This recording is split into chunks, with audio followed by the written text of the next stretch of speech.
¿Qué tan peligrosa tiene que ser una moto para ganarse el apodo de la muerte blanca? La Yamaha RD400 no solo era rápida, también era impredecible, y eso la convirtió en una leyenda y en un mito temido por muchos. ¿Qué hacía que esta máquina de dos tiempos fuera tan brutal? Hoy te cuento la historia de la moto que desafiaba a los valientes y dejaba a todos con el corazón en la garganta. Para entender la RD400, tenemos que retroceder a finales de los años 60 y principios de los 70, una época donde las motos de dos tiempos dominaban las calles y las pistas. Yamaha ya tenía experiencia con este tipo de motores gracias a su éxito en competiciones y modelos de producción como la IR1 y la RD250, que allanaron el camino para algo mucho más grande. El nombre RD significa Race Developed, desarrollada para la carrera, y no era un simple truco publicitario. Yamaha utilizaba la tecnología de sus motos de competición para crear modelos que cualquiera pudiera comprar y disfrutar en la calle. Estas máquinas ofrecían potencia explosiva, un peso liviano y un manejo preciso, características que las convertían en un fenómeno de ventas y en un dolor de cabeza para la competencia. Antes de que la RD400 entrara en escena, Yamaha ya había revolucionado el mercado con la RD350. Lanzada en 1973, esta moto fue un éxito inmediato. Compacta, rápida y asequible, la RD350 puso a Yamaha en el mapa de las motos deportivas ligeras. Pero Yamaha no se detuvo allí. La competencia con Kawasaki y Suzuki estaba en su punto más alto, y la necesidad de algo más potente y refinado llevó al desarrollo de la RD400. En 1976, Yamaha presentó al mundo la RD400. ¿Y qué era exactamente esta moto? Bueno, imagina tomar la ya impresionante RD350 y darle un motor más grande, mejor manejo y características que para la época eran revolucionarias. El motor era un bicilíndrico de dos tiempos, 398 centímetros cúbicos, refrigerado por aire. Generaba 44 caballos de fuerza a 7.500 RPM, una cifra que, aunque modesta por los estándares modernos, era impresionante para una moto tan ligera. Hablamos de un peso en seco de apenas 170 kilos, lo que le daba una relación peso-potencia que hacía que cada acelerón se sintiera como un golpe de adrenalina pura.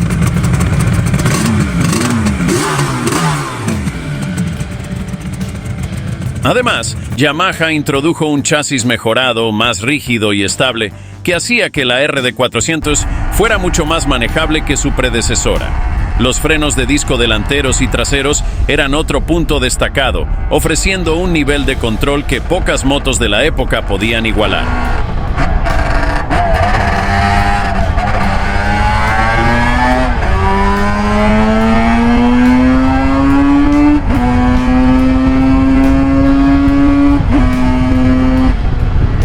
Y ahora, hablemos del apodo. La muerte blanca no era solo un nombre pegajoso, era un reflejo de la realidad. La RD400 tenía una entrega de potencia tan explosiva que, si no sabías lo que estabas haciendo, podías encontrarte en el suelo antes de darte cuenta. Su banda de potencia era como una montaña rusa. Todo parecía tranquilo, hasta que llegabas a las RPM correctas, y entonces te disparaba hacia adelante como si hubieras encendido un cohete. Para muchos, esta moto era un desafío constante. Dominarla no era fácil, pero para quienes lo lograban, la recompensa era una experiencia de manejo incomparable. Además, el color blanco era uno de los más populares entre los compradores, lo que no hizo más que reforzar su reputación. Durante sus 5 años de producción, la RD400 pasó por varias etapas, cada una mejorando sobre la anterior. En 1977, Yamaha introdujo el encendido electrónico, eliminando la necesidad de ajustar platinos. Esto hizo que la moto fuera más confiable y fácil de mantener. También mejoraron la suspensión para ofrecer un manejo más estable. En el 78, se refinó aún más el chasis y el motor, haciendo que la RD400 fuera más accesible para un público más amplio, pero sin sacrificar su carácter salvaje. Y en el 79 el canto del cisne de la RD400 fue la RD400F Daytona. Este modelo estaba inspirado en las carreras de Daytona y presentaba un diseño único, con rayas deportivas y un motor ajustado para mayor potencia. Fue la última y quizás la más icónica de todas las RD. Más allá de sus especificaciones técnicas, la RD 400 se convirtió en un ícono cultural. Era la moto que todo joven quería tener, la máquina que prometía velocidad, libertad y un toque de peligro. En las calles, su rugido inconfundible y su diseño elegante la hacían destacar. En las pistas, su rendimiento la convertía en una seria competidora. Además, la RD 400 era una moto que podías personalizar fácilmente.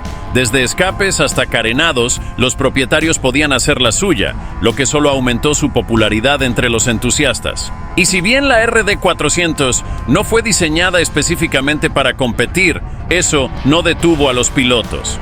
Esta moto se convirtió en una favorita para las carreras callejeras y los circuitos amateur, donde su potencia explosiva y su manejo ágil la hicieron destacar.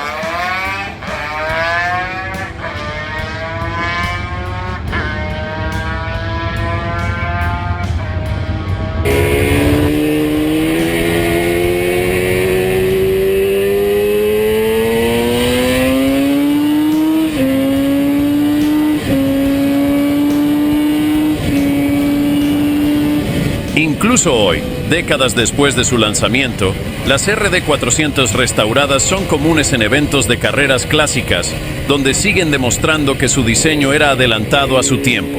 Y con todo esto, la RD 400 se convirtió en un ícono de la rebeldía. Era la moto que querías si querías destacar, si querías escapar de la casa de tus padres para ver a tu novia, si querías demostrarle a la policía que eras el más rápido y el más valiente.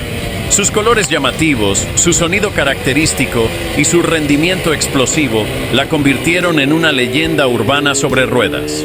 Y eso no es todo. ¿Sabías que en los 70 y 80 las RD 400 eran las favoritas de los corredores callejeros? Su ligereza y potencia las hacían ideales para carreras clandestinas. También se rumorea que Yamaha tuvo que enfrentar varias demandas porque los pilotos novatos no sabían cómo manejar el golpe de potencia. ¿Quién lo diría? Y por desgracia, la era dorada de las motos de dos tiempos no duró para siempre. En los años 80, las regulaciones ambientales y los avances en motores de 4 tiempos marcaron el principio del fin para estas máquinas. La RD 400, con su carácter ruidoso y sus emisiones de humo, ya no encajaba en el panorama moderno. Yamaha tuvo que adaptarse y así nació la era de las motos de 4 tiempos. Pero aunque la RD 400 dejó de producirse, su legado siguió vivo. Inspiró a modelos como la RZ 350 y eventualmente a motos deportivas modernas como la Yamaha R3.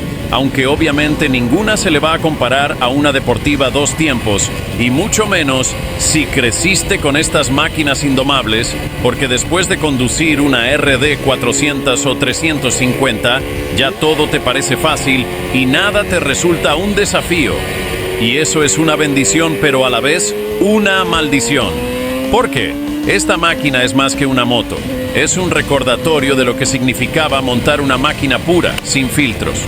Su diseño atemporal, su sonido inconfundible y su carácter indomable la han convertido en un objeto de culto para coleccionistas y entusiastas. Restaurar una RD 400 es un acto de amor, un tributo a una época donde las motos eran auténticas y emocionantes, pero más que nada un acto de pasión. Y en un mundo donde las motos tienen más chips que una computadora, la RD 400 nos recuerda lo esencial: velocidad, pasión y adrenalina. Pero la pregunta que queda ¿es la muerte blanca una reliquia del pasado o una lección de lo que las motos deberían ser? Déjanos tu opinión en los comentarios. Y hasta aquí la historia de la Yamaha RD 400, la moto que gritaba más fuerte que tu ex y corría más rápido que tus problemas. Y si te interesa descubrir la historia de su predecesora, conocida como la temida Viuda Negra, no dudes en hacer clic en este video y nos vemos ahí.